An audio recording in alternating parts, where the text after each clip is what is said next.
Hello, good morning student. एक तो मैं आपको ये कहूँगी कि आप लोग थोड़ा सा टेस्ट कम दे रहे हो। बहुत कम बच्चे हैं जो इसमें थोड़ा सा इंटरेस्ट ले रहे हैं। वो इसलिए दिक्कत है क्योंकि आप लोग अभी चीज़ को समझ नहीं रहे हो। आपको लग रहा है ठीक है, कोरोना चल रहा है, हम आराम से कर लेंगे। पर बेटा, जितना आराम से अभी आप पढ़ सकते हो उतना आप थोड़े दिनों बाद नहीं पढ़ पाओगे। आपको टेंशन ज़्यादा होगा और पढ़ाई कम होगी। अभी विदाउट टेंशन आप पढ़ोगे तो आपके लिए बहुत बहुत अच्छा रहेगा। और कुछ बच्चे तो इतना अच्छा कर रहे हैं, इंग्लिश मीडियम के भी कुछ बच्चे हैं, कुछ हिंदी मीडियम के भी बच्चे हैं। और उन बच्चों का मुझे लगता है कि हाँ भाई, ये अभी से इतना लगे हुए हैं तो ये वाकई सक्सेस होंगे। बाकी थोड़े सो रहे हैं तो थोड़ा सा जग जाओ, ठीक है। अब यहाँ पे देखो, सबसे पहले अपने को लिलिएसी फैमिली। अब इस लिलिएसी फैमिली का नाम लिलिएसी क्यों है? क्योंकि इसमें लिली फ्लावर होता है और इसलिए इसका नाम रखा गया लिलिएसी। और ये जो फूल है, ये फूल जो है बहुत सुंदर भी होता है और सबसे बड़ी बात कि सभी जगह पाया जाता है। तो इसलिए स्कूल का या फैमिली का नाम क्या रखा गया है? लिलिएसी। अभी तक अपन ने जितने प्लांट्स, जितनी कौन कौन सी पढ़ ली, क्रूसीफेरी पढ़ ली अपन ने, उसके बाद सोलेनेसी पढ़ ली, और उसके बाद में अपन ने एक फेबेसी पढ़ ली। अब ये जो तीनों कुल हैं, ये तीनों कुल कौन से थे? द्विबीजपत्री, डाइकॉट वाले थे। अब अपन जो ये फैमिली पढ़ रहे हैं, ये कौन सी है? मोनोकॉट वाली। एक बीजपत्री है जिसमें कि गेहूं वगैरह आते हैं। तो इसलिए ये यहाँ पर आपको ध्यान रखना है। उसके बाद में अब आप, क्योंकि अब इसमें अपने पास में बेस्ट एग्जांपल है प्याज, तो इसलिए जो है अपन प्याज को देख के सारे काम करेंगे। तो यहाँ पे देखो, प्याज का मैंने आपको डायग्राम दिया हुआ है। तो सबसे पहले अगर आप देखते हो तो प्याज सबने देखा हुआ है तो ज़्यादा दिक्कत नहीं है। तो ये जो है एक साग है, ये एक सब्जी है, ठीक है। और इसमें जो है आपको बहुत सारी ऊपर की तरफ ग्रीन कलर की पत्तियां दिखाई देंगी। और यही पत्तियों का, जब अपन ने रूपांतरण पत्तियों का पढ़ा था तब मैंने आपको बताया था, यही पत्तियां मांसल होकर किस भूमिगत हो जाती हैं, अंडरग्राउंड हो जाती हैं, और उसी को हम क्या बोलते हैं? प्याज बोलते हैं। तो इसलिए जो है ये ऐसे जो भूमिगत है, जैसे आलू है तो आलू को अपन कंद बोलते हैं, यानी कि ट्यूबर। वैसे इसको बोलते हैं सल्क कंद, और इंग्लिश में बोलते हैं बल्ब। तो ये ध्यान रखना, कई बार ये अंतर आता है सल्क कंद और कंद, क्योंकि एक जैसे ही नाम है।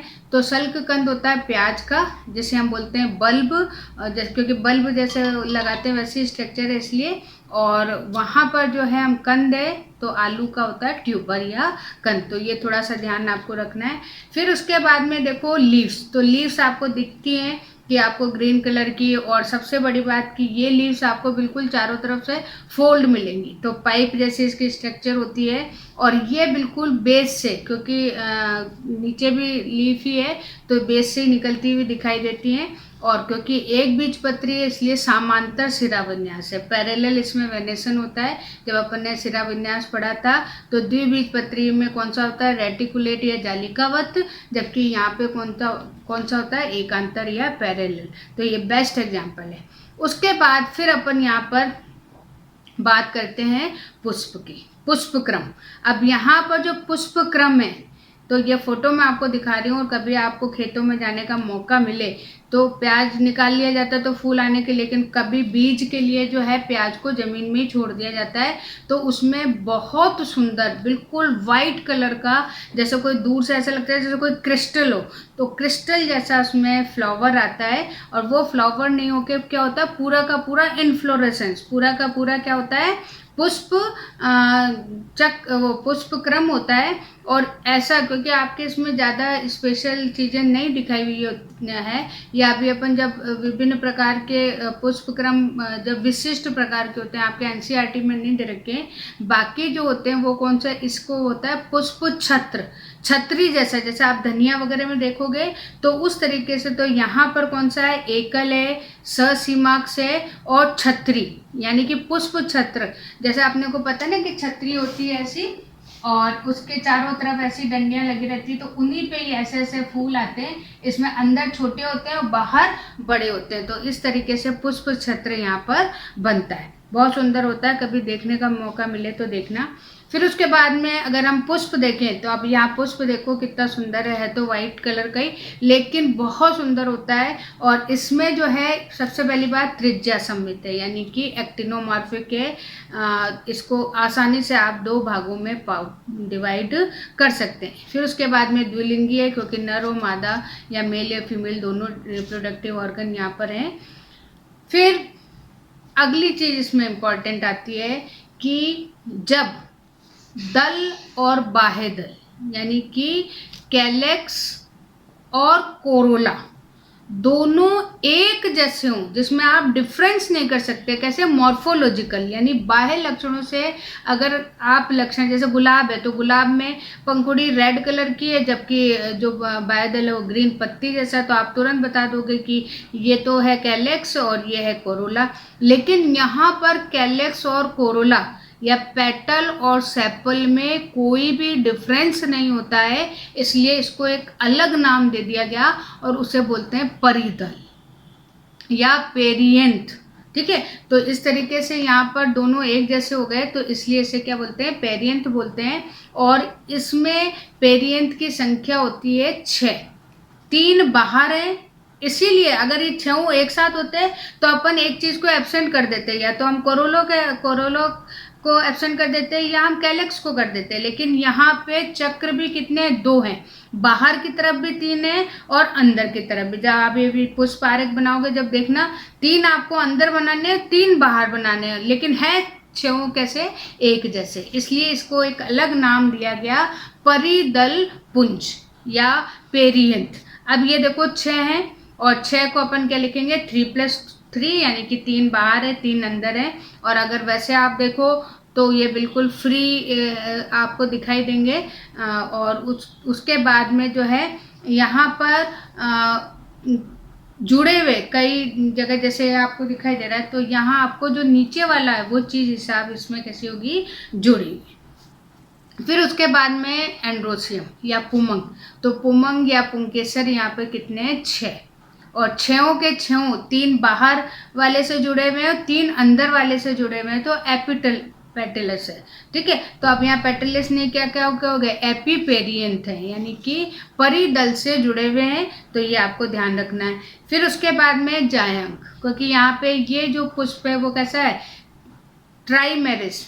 ठीक है, 3 है, ये सारी चीजें इसमें 3 के हिसाब से हैं। तो यहाँ पे जो अंडप है वो भी कैसे हैं, त्रिअंडपी, 3 है यहाँ पे, और तीनों के तीनों आपस में क्या है, जुड़े हुए हैं, इसलिए युक्तांडपी यानी कि सिनकार्पस है।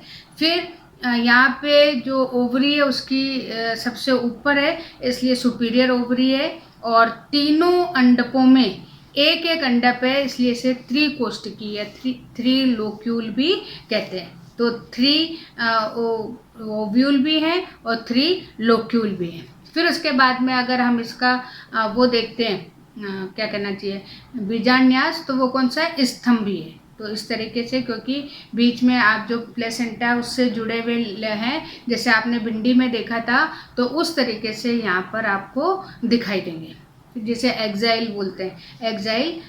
फिर उसके बाद में अगर फल है तो संपुट है, कभी कभी सरस भी, संपुटी आपको अधिकतर अगर अभी मैं आपको बताऊं या कुछ बच्चों को पता भी होगा कि प्याज का बीज क्या है। प्याज का बीज होता है कलौंजी, जिसको कभी आपने देखा हो तो जो अचार होता है, उस अचार के अंदर अगर आपने देखा हो तो काले रंग के बिल्कुल ट्रायंगल शेप के आपको कलौंजी मिलेगी, तो वो होते हैं अनियन सीड, जिसको अपन कलौंजी बोलते हैं। और उसको अपन जो है एज ए प्रिजर्वेटिव, यानी कि जब कोई चीज़ खराब नहीं हो तो उसके लिए डाला जाता है।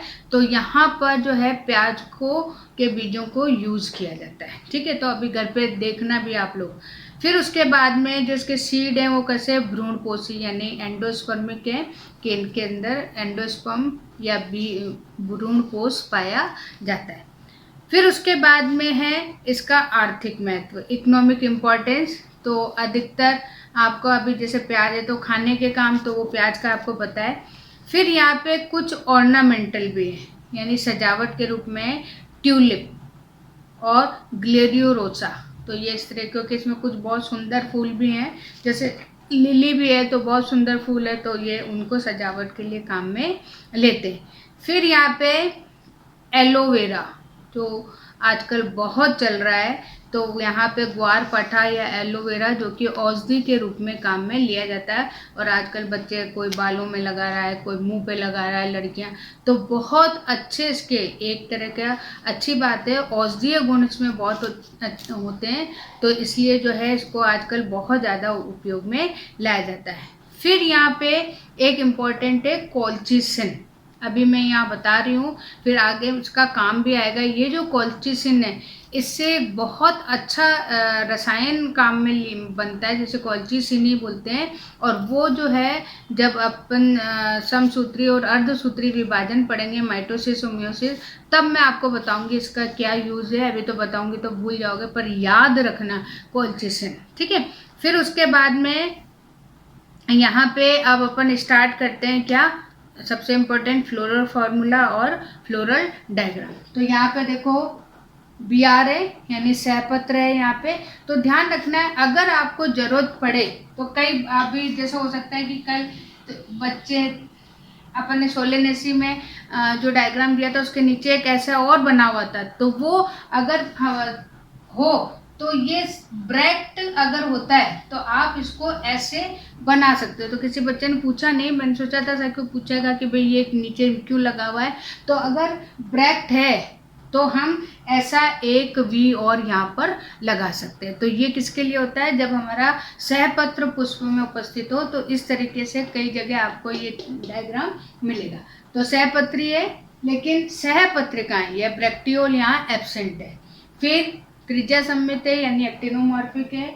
द्विलिंगी है, यानी बाइसेक्सुअल है।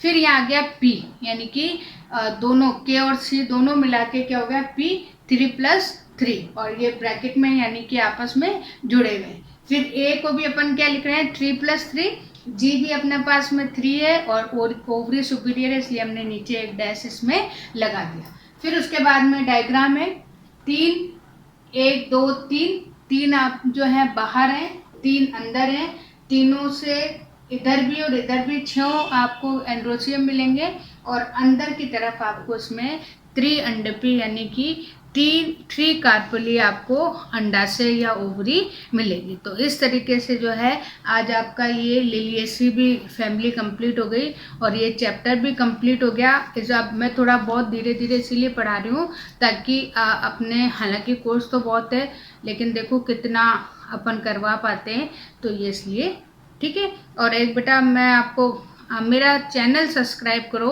क्योंकि मेरे पास में जब मैं देखती हूँ तो मुझे ज़्यादा व्यूज़ नहीं मिलते हैं, और जितना और भी हो सकता है तो आप उसको थोड़ा सा सब्सक्राइब करोगे तो और भी जो चीज़ें अब मैं सोच रही हूँ कुछ क्वेश्चंस वगैरह नीट वगैरह के डालने के, तो वो भी आपको मिलते जाए। तो अभी चैप्टर वाइज मैं तैयारी कर रही हूँ ताकि आपको, चाहे एक चैप्टर के 10 ही क्वेश्चन डालूँ, मैं आपको